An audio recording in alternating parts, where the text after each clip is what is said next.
Dieu est grand, chantons-le combien. Dieu est grand, et tous verront combien, combien Dieu est grand. Amen, proclame-le. Combien Dieu est grand. Combien Dieu est grand. Chantons-le combien Dieu est grand. Et tous verront combien, combien Dieu est grand. Son nom est tout puissant. Son nom est tout puissant. Il est digne de louange. Je chanterai combien Dieu est grand. Son nom est tout puissant. Il est digne de louange. Je chanterai combien Dieu est grand.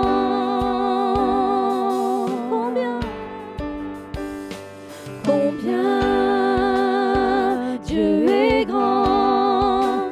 Chantons-le combien Dieu est grand. Et tous verront combien, combien Dieu est grand. Combien Dieu est grand, une dernière fois tous ensemble. Combien Dieu est grand. Chantons-le combien Dieu est grand. Et tous verront combien, oui, combien Dieu est grand. Amen. Est-ce qu'on peut acclamer le roi des rois?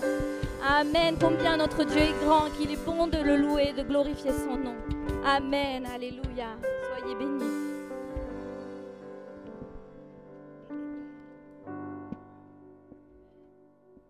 Bien. Est-ce qu'on peut se saluer mutuellement? Est-ce qu'on peut se tourner vers quelqu'un qu'on ne connaît pas, qu'on salue, qu'on embrasse? Pas trop quand même, hein, parce que...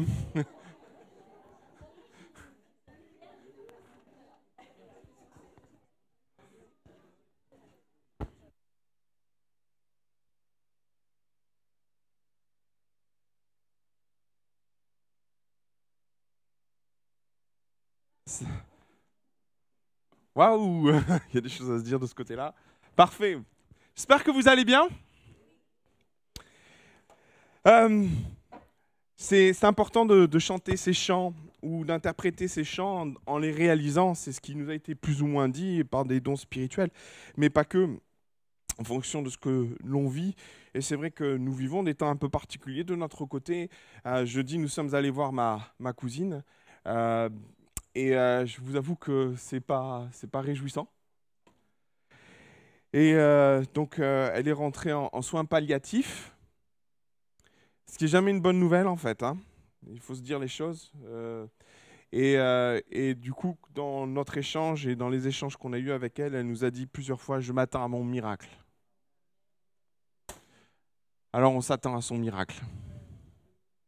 Et on prie pour que le Seigneur agisse d'une façon ou d'une autre.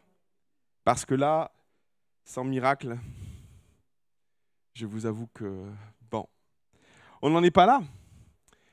Maintenant, seulement sur notre retour, on était donc à Fréjus, sur l'hôpital. Non, chez mon oncle, elle allait rentrer le lendemain en soins palliatifs. Nous sommes rentrés donc jeudi après-midi et lorsque nous avons approché la zone de Mandelieu, notre GPS, notre calculateur d'itinéraire a décidé de nous dire que pour arriver à Nice, il fallait faire, on est à Mandelieu, hein, il fallait faire encore 2h30 de route. J'ai dit, mais c'est une blague? C'est une plaisanterie? Alors, bon, on est accoutumé de ça. Hein. Il y a des embouteillages par moment hein, sur l'autoroute A8, hein, on est d'accord. Mais 2h30 de route entre Mandelieu et Nice, quand même. Je me suis dit, il y a quelque chose qui cloche. Et vous savez, par moment, il faudrait peut-être mieux écouter les choses, mais j'étais dubitatif hein, sur les 2h30. Hein. Je me suis dit, j'ai dit à ma femme, on va faire un pari. Je ne sais pas si vous voyez ce que je veux dire, mais quand on arrive au péage d'Antibes, en fait, juste avant le péage d'Antibes, vous avez un virage qui ne vous donne pas de voir ce qui se passe sur le péage d'Antibes. Donc, je dis à ma femme, on a le choix, soit on sort Antibes, parce que le GPS, quand il nous voit faire 2h30 de route, nous dit, je vais vous proposer un itinéraire bis. Vous sortez Antibes. Mais n'importe qui de la région se dit en sortant Antibes pour aller à Cannes-sur-Mer, mais c'est la misère. Surtout dans les sorties de classe, on est d'accord. Hein, on va éviter la zone urbaine. Donc je fais quand même le pari, je dis à ma femme, on est tous les deux dans la voiture, je vois la sortie, je dis non, on va aller sur l'autoroute, 2h30 de route, il y a quelque chose qui ne va pas, il y a quelque chose qui débloque. Et on sort du virage, on arrive sur le péage d'Antibes, j'ai jamais vu ça. Autant de voitures bloquées avant le péage que de voitures bloquées après le péage. Ça vous est arrivé déjà? Au péage d'Antibes? Il est large, hein, le péage d'Antibes. Hein, enfin, c'est très long. Enfin, il y a beaucoup de possibilités de s'insérer. Hein. Non. C'était blindé. Il y en avait partout. Après, avant. Et là, j'entends ma femme presque me dire ouais, t'as fait un pari. Tu m'as dit ça, non? Non? T'as joué, t'as perdu. Bingo. Elle avait raison, en fait. Mais après, c'est facile de dire ça une fois qu'on est sur le virage, hein, on est d'accord. Hein. Et finalement, je me suis dit, bon, ben, peut-être que l'itinéraire bis aurait été pas si mal en soi. Et très honnêtement, avec beaucoup de recul, des fois, on vit certainement des choses un petit peu de la même façon avec Dieu, dans ce que nous sommes appelés à vivre avec Dieu. Et quelque part, souvent, c'est le cas d'ailleurs. Je vais dire souvent, mais je vais dire manifestement, c'est tout le temps. Je crois que Dieu a une destinée pour chacun d'entre nous. Alors, on parle de destinée, mais le mot est souvent galvaudé, mal expliqué, souvent même amplifié. Je vais parler de destination ce matin. Alors, vous allez me dire, c'est la même racine de mots. Oui, en effet, mais j'aimerais peut-être employer le mot destination parce que je suis convaincu de ça. Chacun est appelé à vivre quelque chose, est allé dans une destination précise que Dieu a établie pour nos vies. Maintenant, je crois qu'on n'est pas tous à la même enseigne, nous n'avons pas tous les mêmes perspectives de cette destination. Pour certains, c'est le brouillard complet. On pourrait poser la question, certains diront « Ah non, mais moi, je ne sais pas ce que Dieu attend de ma vie, c'est le brouillard complet. » Maintenant, je vais vous dire une vérité. Ce n'est pas parce que vous êtes dans le brouillard qu'il n'y en a pas non plus. Souvent, j'aimerais peut-être signaler les choses comme ça. J'aime à croire que quand on est dans le brouillard, ce n'est pas qu'on n'a pas de destination, mais c'est que Dieu ne trouve pas nécessaire de nous en parler. Qu'en pensez-vous? Amen. On aimerait savoir, mais on n'a pas toujours l'info. Pour d'autres, la chose se joue totalement différente. Pour certains, avoir une destination de la part de Dieu, c'est plutôt une idée, un ressenti, quelque chose qu'on ressent fort sur notre cœur, un sentiment. Et je ne vais pas mettre ça de côté parce que bien souvent, les choses se passent aussi comme ça. Dieu fait naître dans nos cœurs des choses qui sont peu précises, mais on ressent des choses, on sent où Dieu nous appelle. Et je trouve que c'est par moments la bonne posture à avoir dans ce qu'on vit avec Dieu. On n'est pas certain, mais on sent. Pour d'autres, Dieu prend le temps d'en parler. Ça, c'est ce que tout le monde rêverait. Écoute, voilà, je te fais le GPS de ta vie. Calculer l'itinéraire, voilà la destination, tu tournes à droite, tu vas à gauche, tu fais ceci, tu fais cela. Par moments, Dieu explique certaines choses quant à notre vie. Nous donne des éléments précis. Pas tout. Après, je vous dirai qu'il y a l'autre extrême qui me dérange. D'être sûr d'avoir tout compris de ce que Dieu veut pour nos vies. De peut-être venir avec la certitude, oui, Dieu m'a montré ceci, m'a montré cela, j'ai compris sa volonté. Vous savez, au plus j'avance avec Dieu, et je le dis souvent, au plus on a besoin d'humilité. Beaucoup d'humilité. Parce que quelque part, et je constate ça, souvent quand Dieu nous parle quant à la destination dans laquelle il nous veut, il ne vous dira jamais tout. Je ne sais pas vous, hein? Mais moi, plus j'avance avec le Seigneur, plus j'ai l'impression que il va peut-être me donner une partie du puzzle, mais je garde bien la majeure partie des choses. Peut-être je vais avoir une approche peut-être globale de là où Dieu veut m'amener, mais il y a des détails qui vont complètement passer à la trappe. Et je me dis, au plus j'avance avec le Seigneur, au plus il faut que j'ai de l'humilité quant à ce que je comprends de lui, quant aux destinations auxquelles il m'appelle, quant à ce qu'il veut entreprendre dans ma vie. Beaucoup d'humilité parce que bien souvent, Dieu garde beaucoup de choses. Et finalement, je vais vous dire une chose qui est tellement importante, quand Dieu nous parle, et je le dis souvent, c'est jamais gratuit. Quand Dieu nous dit des choses, c'est jamais gratuit. C'est pas juste pour nous valoriser, pour nous dire hey, je t'aime et parce que je t'aime, j'ai un projet pour ta vie, regarde, voilà ce que je vais entreprendre pour toi, voilà la destination. Mes frères et sœurs, si vous pensez comme ça, je pense qu'il y a des erreurs qui pourraient être commises. Parce que généralement, quand Dieu nous parle, quand Dieu nous fait part de la destination, c'est qu'on va en avoir besoin. Je ne sais pas si vous dites amen à ça, mais... Et si on en a besoin, c'est que ce n'est pas si simple, en fait. Ouais? Non? Je vous laisse réfléchir à ça. Parce que, pour être honnête, quand on n'a jamais vraiment la photo complète avant que Dieu nous fasse et nous donne de vivre les choses. Et finalement, quand Dieu nous parle, c'est que nous en avons besoin. Et si nous en avons besoin, c'est que Dieu essaie de nous préparer à ça. Regardez, Joseph. Punaise. On peut mettre le texte pris? Ah, là, t'es allé trop vite. Il y a un texte avant, je pense. Non, il n'y a pas de texte avant. Quand Joseph reçoit les choses de la part de Dieu, et c'est Joseph 37, dans Genèse chapitre 37, verset 7, où il va parler des gerbes. Vous vous rappelez de ce texte? Gerbes au milieu des champs, et voici, et ceci, et cela. Et il va revenir une seconde fois avec les étoiles. Ça vous parle?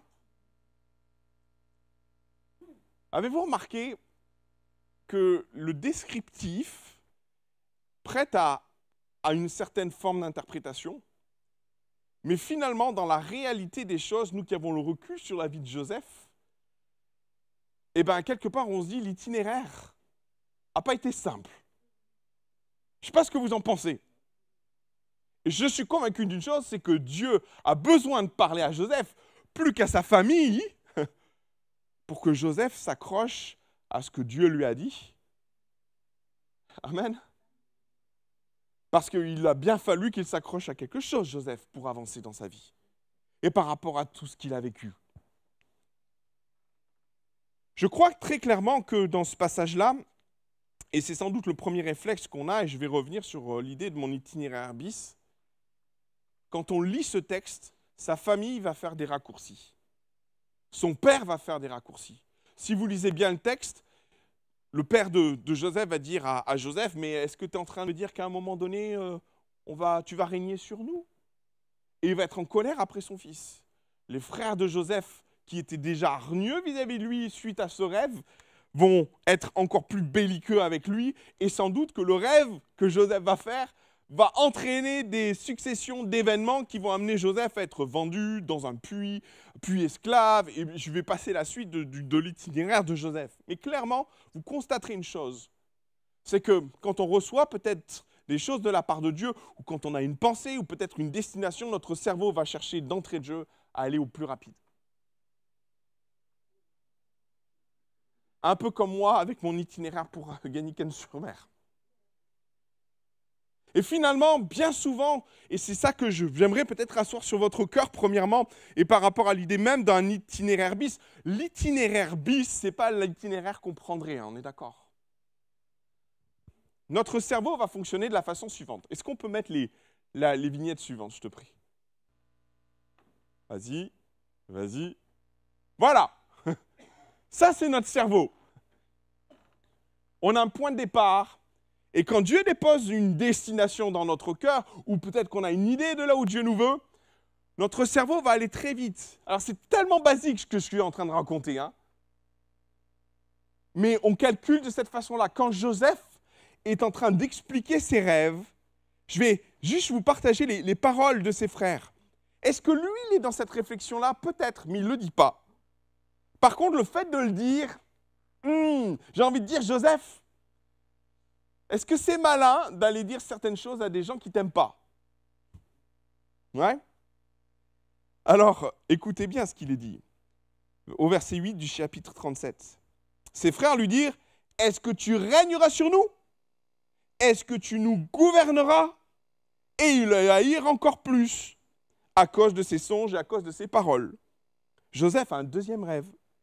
Et il raconte ça à son père et à ses frères. Son père le réprimanda et lui dit, « Que signifie ce songe que tu as eu? Faut-il que nous venions, moi, ta mère, tes frères, nous prosterner en terre devant toi? » Il y a des raccourcis qui sont tellement vides dans la tête. Il y a ceux qui sont autour de nous, qui font des raccourcis. Il y a nous-mêmes qui faisons des raccourcis par rapport aux destinations que Dieu pose dans nos vies. Sauf que dans la réalité, bien souvent, mais je vais dire tout le temps en fait, Dieu n'a pas prévu l'objectif, le trajet le plus direct. Hein. On ne va pas tourner autour du pot. C'est l'itinéraire bis qu'il a prévu pour nous. C'est systématique. Je n'ai pas un personnage biblique où c'est direct. J'en connais aucun. D'ailleurs, finalement, c'est ça qui doit m'interpeller. Parce qu'il n'y en a tellement pas qui ont eu d'itinéraire bis que j'ai envie de dire, ceux qui ont eu peut-être un itinéraire direct, parce qu'ils se sont plantés, ben on n'en a pas parlé en fait. Qu'en pensez-vous? Maintenant, ce que l'on vit avec Dieu, et si tu peux mettre la vignette suivante, ça ressemble plutôt à ça.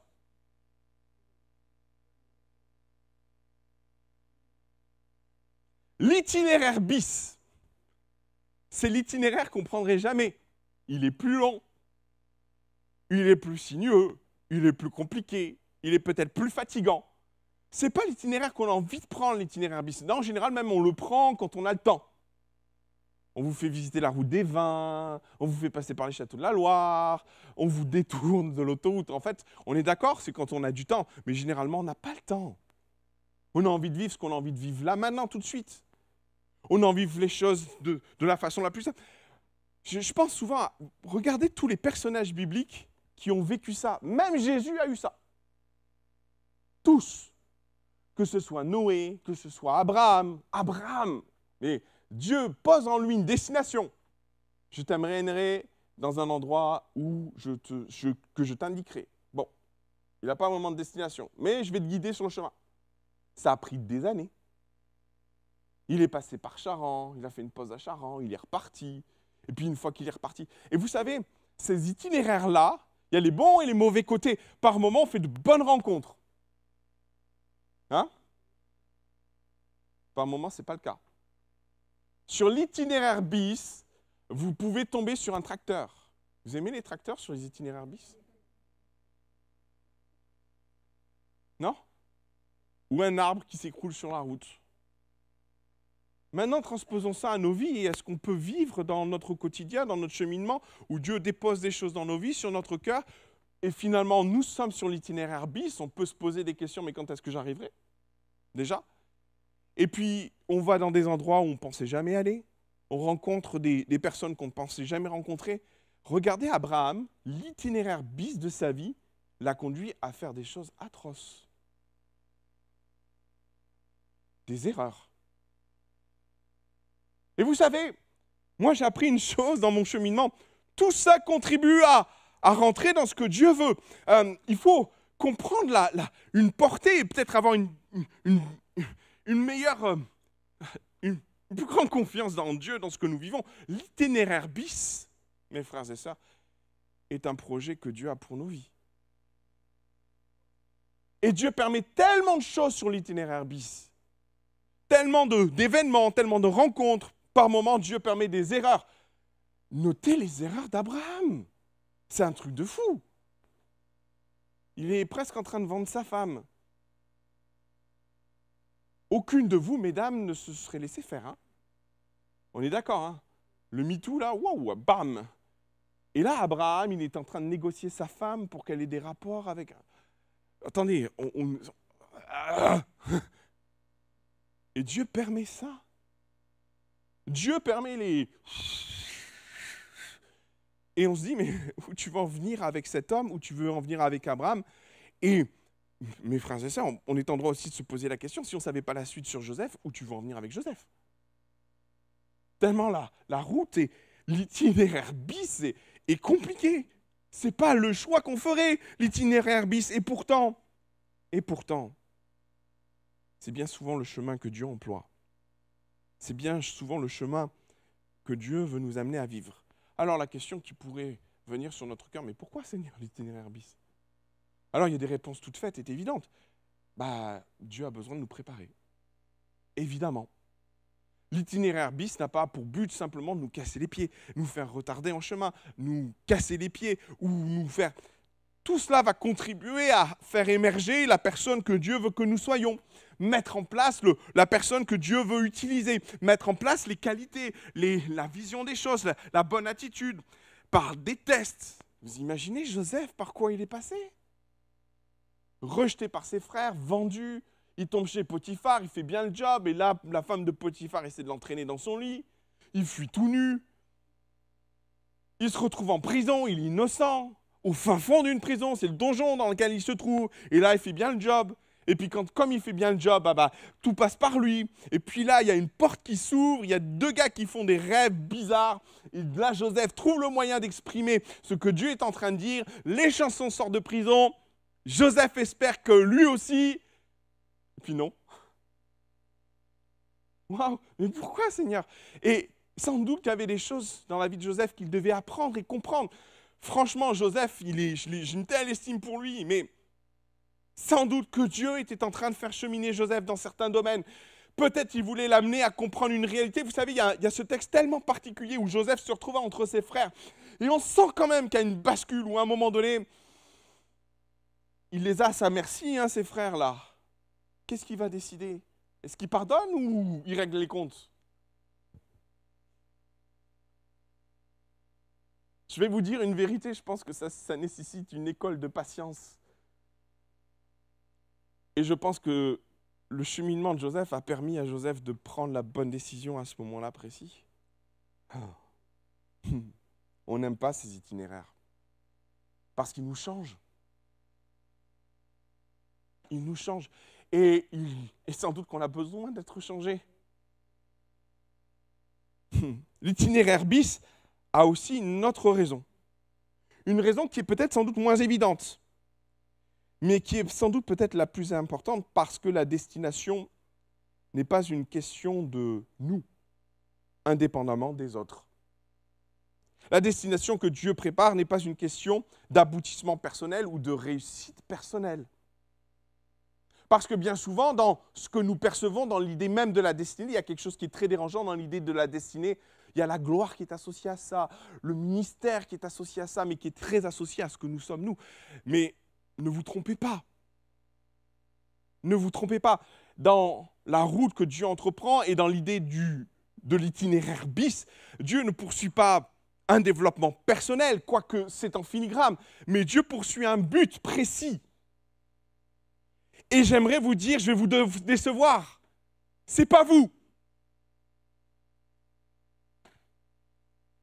Ce n'est pas vous le but précis de l'histoire.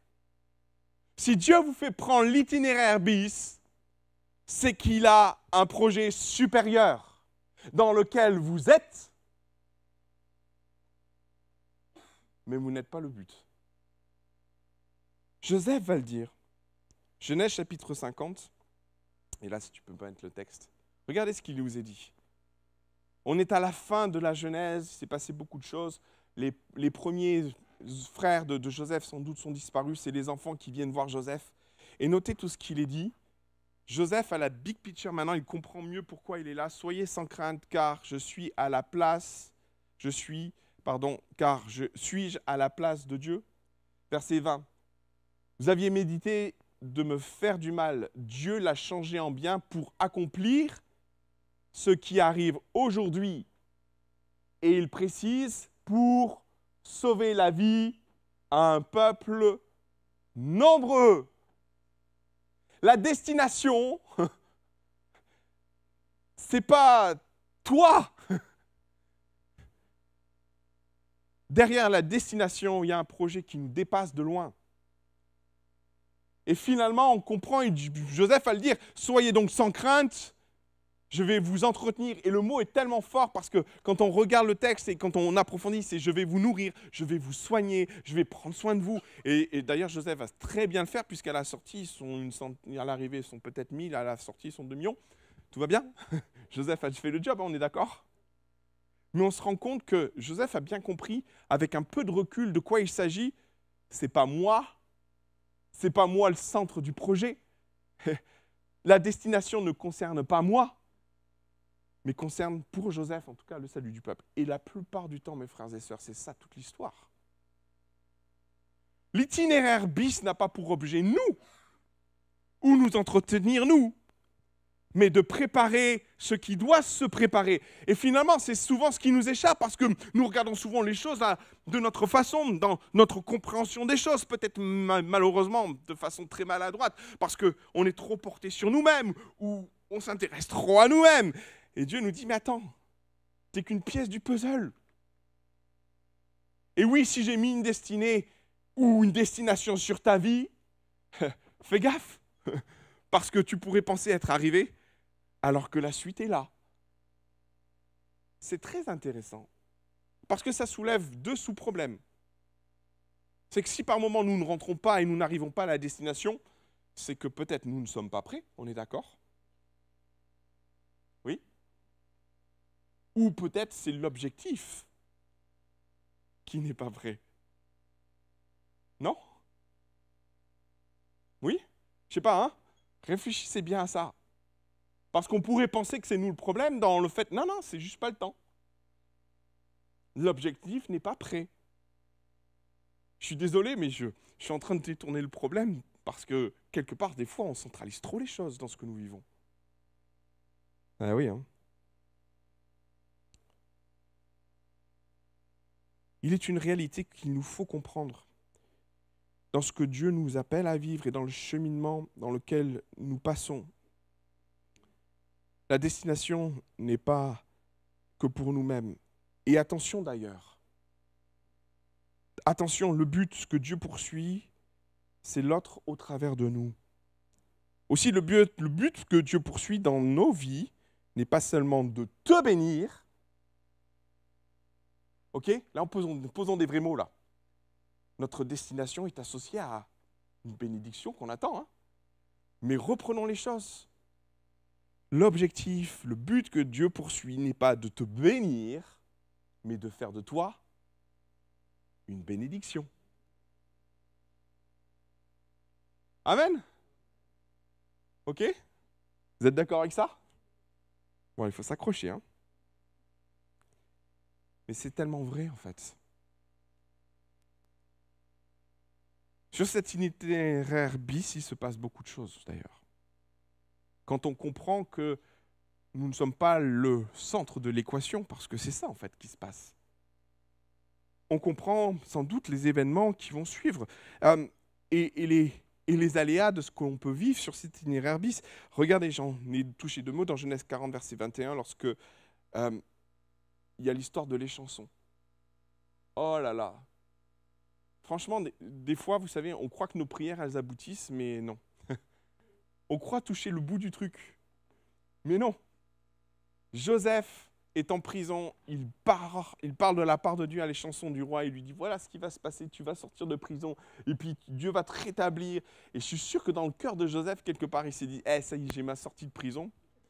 Et vous lisez le verset suivant, et l'échanson oublia Joseph. Ça vous est déjà arrivé de croire qu'on est au bout du truc et non? Hein? Je me suis permis de... Tu peux revenir sur les zigzags, s'il te plaît? En fait, je me suis permis, à un moment donné, d'arriver presque au bout et de repartir au départ. Pour revenir, en effet, parce que bien souvent, quand on vit des choses un peu comme ça avec Dieu, on pense que les choses sont en train de s'ouvrir et que Dieu est en train d'ouvrir les portes et que, voilà, et je suis sûr que dans le cœur de Joseph, il s'est dit, allez, c'est bon. Il lui dit en plus à l'échanson, souviens-toi de moi quand tu seras devant le roi. Punaise, 2 ans. Est-ce que Joseph était prêt? Moi, je pense que Joseph était presque prêt. est-ce que le but à atteindre y était? Non, en fait. Voilà. L'itinéraire bis prend en considération nous et le but. Alors du coup, qu'est-ce qui se passe? Il a fallu attendre que Pharaon soit prêt. Et qu'il fasse un sale rêve, d'ailleurs. Et parce que Pharaon va en parler, que personne ne va pouvoir déterminer ce que Pharaon est en train de faire comme rêve, les chansons, il y a une lumière qui va s'éclairer. Moi aussi, j'ai fait un sale rêve. Et il y a un prisonnier qui a été en capacité de dire tout ce qui devait se passer. Ça y est, le but commence à approcher.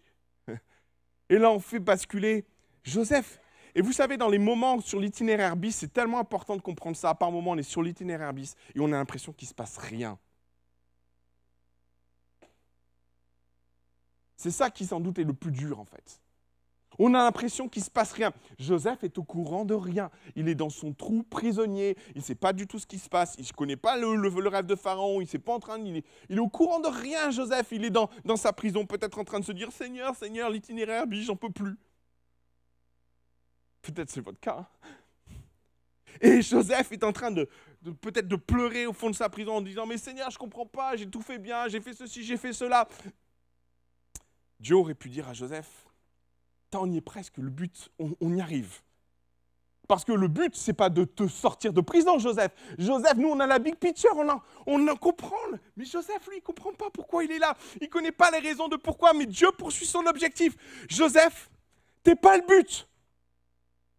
Joseph, c'est de sauver ton peuple, le but.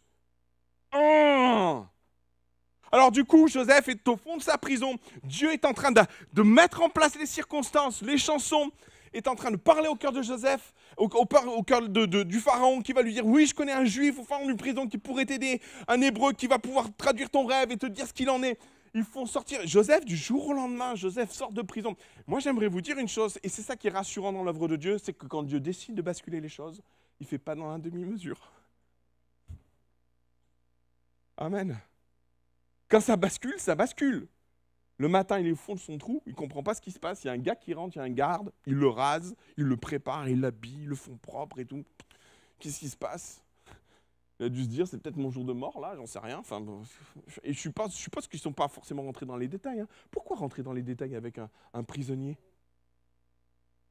Et je peux vous dire que la bénédiction, peut-être, il a dû se dire, oula, qu'est-ce qui est en train de se passer? Et vous savez, des fois, quand on vit des bénédictions de Dieu, de prime abord, on se dit, oh là là, qu'est-ce qui se passe?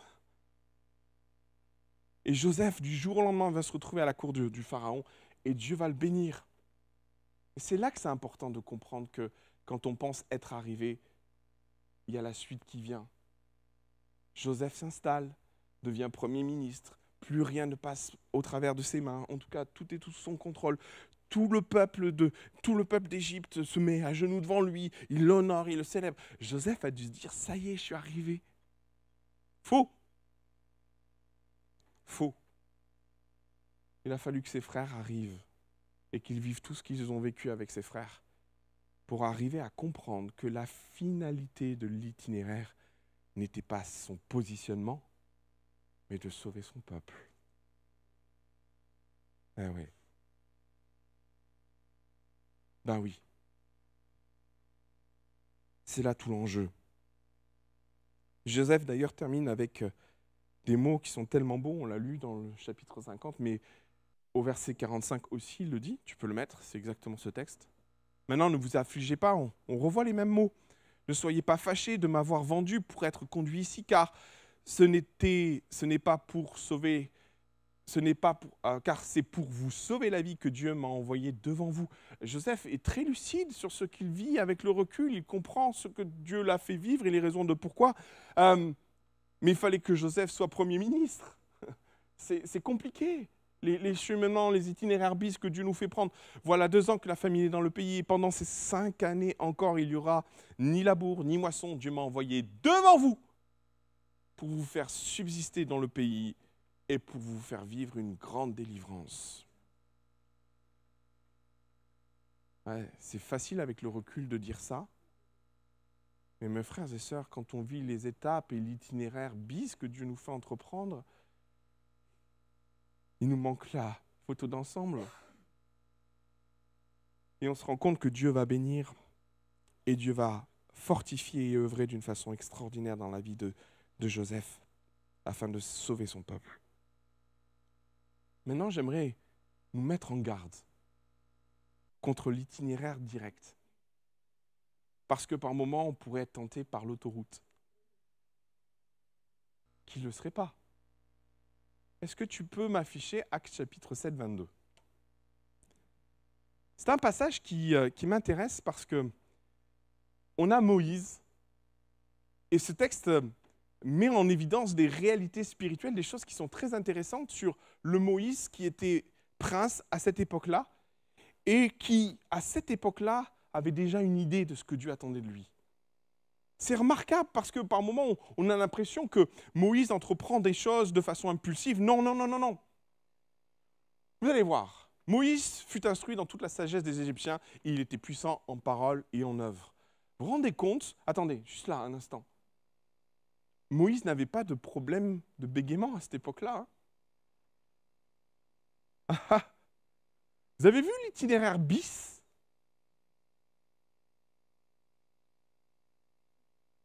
À la sortie de l'itinéraire bis, Moïse a des difficultés pour parler. Ah, punaise! Il n'avait pas de problème pour parler, il était puissant en parole, Moïse. Waouh! On voulait bien qu'on avance, regardez. Moi, ce texte, il m'a... Il avait 40 ans. Lorsqu'il lui vint dans le cœur, il y a quelque chose de fort qui s'installe dans son cœur. Ce n'est pas juste un passage qui est le fruit du hasard. Non, il y a quelque chose qui est en train de préparer. Il y a un appel qui se discerne sur son cœur. OK. Lorsque il vint voir ses frères, les fils d'Israël, il en vit un qu'on outrageait. Et prenant sa défense, il vengea celui qui était maltraité et frappa l'Égyptien. Il pensait, oh là là, écoutez, lisez bien, il pensait que ses frères comprendraient. Waouh, ça va chercher très loin. On est prince d'Égypte là. Mais déjà à l'époque, Moïse est dans des perspectives. Il comprend sa destinée. Il comprend la destination que Dieu veut lui faire prendre. Sauf que là, qu'est-ce que fait Moïse? Il prend l'autoroute. Ouais! Allons-y gaiement. Je sais que Dieu est d'accord avec moi et mes frères vont comprendre que Dieu leur a accordé la délivrance par sa main. En fait, il a compris beaucoup de choses à l'époque, Moïse, sauf que Dieu a un itinéraire bis pour Moïse. Alors que se passe-t-il? En fait, ils n'ont rien compris. On peut lire la suite. Le jour suivant, il parut au milieu d'eux. Comme ils se battaient, il les exhorta à la paix. « Oh, dit-il, vous êtes frères. Pourquoi vous maltraitez-vous l'un et l'autre » Bonne question. Celui qui maltraitait son prochain le repoussa en disant « Qui t'a établi chef et juge sur nous ?» Vous vous rendez compte que la destination n'est pas prête, hein? Hein? Autant lui n'est pas prêt, mais la destination non plus, hein? Veux-tu me tuer comme tu as tué l'Égyptien? À cette parole, Moïse prit la suite. C'est là qu'il commence l'itinéraire bis. Hein? Et il alla séjourner dans le pays de Madian, où il engendra 2 fils, et où Dieu va faire de lui un berger. Waouh! T'entends l'itinéraire direct. Tellement plus vite. Tellement peut-être, il paraît plus facile même, mais je vous dirais que finalement le danger est grand. Parce que peut-être si Moïse n'avait pas fui, il serait mort en Égypte, sans doute. Il y a beaucoup de choses qui m'amènent à penser que l'itinéraire premier ou le plus direct est un piège. Est un piège. Et je vais redire ce que j'ai dit, pour chacun, Dieu a une destination, ça j'en ai nul doute. Peut-être dans le brouillard, peut-être les choses ont besoin d'être éclaircies. Dieu prendra le temps d'exprimer ce qu'il a besoin d'exprimer sur nos vies. Et il n'est jamais trop tard pour entrer dans la destination que Dieu a pour nos vies. Maintenant, j'aimerais juste nous mettre en garde contre la facilité, contre le fait de penser que Dieu a un itinéraire direct. Je ne connais aucun texte, aucune histoire aucun passage où il existe un itinéraire direct pour ceux qui sont appelés à servir Dieu. Il n'en existe pas. La seule chose que je puis dire, c'est que Dieu a un itinéraire que nous considérons comme bis. Mais pour autant, j'aimerais vous dire que dans son infinie sagesse, Dieu considère notre itinéraire bis comme notre itinéraire le plus direct pour voir son accomplissement dans nos vies. Et finalement, dans les temps où nous cheminons sur l'itinéraire bis, je voudrais nous encourager à lui faire confiance parce que finalement, c'est de ça dont il s'agit. Et peut-être le cheminement sur cet itinéraire bis nous paraît long, compliqué. Et peut-être c'est ton cas ce matin. Peut-être épuisé parce que la route est longue. Peut-être tu as cru même pouvoir en sortir et te dire ça y est, j'aboutis. Et puis non. Mais je voudrais juste t'encourager à penser que Dieu sait ce qu'il fait. Dieu sait ce qu'il fait. Il y a peut-être des chemins par lesquels tu n'avais pas envisagé ta route. Il y a peut-être des personnes que tu n'avais pas envisagé de rencontrer. Tellement de raisons qui pourraient m'amener à te dire que l'itinéraire que tu as aujourd'hui n'est pas celui que tu pensais prendre, tout en ayant reçu des choses précises de la part de Dieu. Oui. Oui. C'est ça l'itinéraire bis. Et pourtant, j'aimerais te dire de la part de Dieu, tu es bien sur la bonne route. Tu es bien sur la bonne route. Que Dieu vous bénisse. Seigneur Jésus, on vient avec beaucoup d'humilité devant toi, Seigneur, ce matin. Beaucoup d'humilité parce que par moments, mon Seigneur, par moments, on vient à croire qu'on a reçu des choses. Et peut-être même Joseph a cru penser avoir reçu des choses. En se disant, j'ai reçu quelque chose de la part de Dieu, mais je suis tellement loin de vivre ça. Bienvenue dans l'itinéraire bis. Et dans cet itinéraire bis, par moments, il y a tellement de combats, tellement d'aléas, tellement de hauts, tellement de bas, tellement de temps où tu vois la main de Dieu, où tu te rapproches du but et puis finalement tu te retrouves à l'opposé. Tellement de raisons de dire, mais Seigneur, je ne saisis pas, je ne comprends pas cet itinéraire. Pourtant, tu as déposé des choses sur mon cœur. Ne pense pas que l'autoroute serait le moyen le plus simple de vivre ce que Dieu t'appelle à vivre. Danger même. Danger. Parce que Dieu ne te fera pas sauter les étapes, ne te fera pas aller plus vite sur ce chemin. Dieu entreprend un double travail dans ta vie. Celui qui est en lien avec toi et celui qui est en lien avec le projet. Et mon frère, ma sœur, au risque de te décevoir, tu n'es pas le centre du projet. Tu n'es pas le centre du projet. Et finalement, nous devons réaliser que Dieu amène les choses à son aboutissement, autant dans nos vies que dans le projet lui-même pour lequel Dieu nous a sollicités. Merci Seigneur pour ces quelques mots. Merci pour le fait que simplement tu as posé une destination sur chacune de nos vies. Peut-être pour certains, la destination est claire, pour d'autres, elle a besoin encore d'être étayée, mais d'une chose, et d'une personne à l'autre, une certitude est là et présente. Mon Seigneur, tu sais ce que tu fais. Tu sais ce que tu fais. Et dans ce chemin de remise en question, ou peut-être à l'image de Joseph, nous nous interrogeons sur la finalité de ce que tu es en train d'entreprendre dans nos vies. Nous savons, mon Seigneur, que tu prépares toutes choses belles. Alors sur cette destination, sur ce cheminement spirituel, sur cet itinéraire bis, encourage quelqu'un ce matin. Dans ses interrogations, encourage quelqu'un dans ce qu'il vit. Peut-être prépare-le, mais une chose est certaine, tu es en train de préparer aussi l'objectif.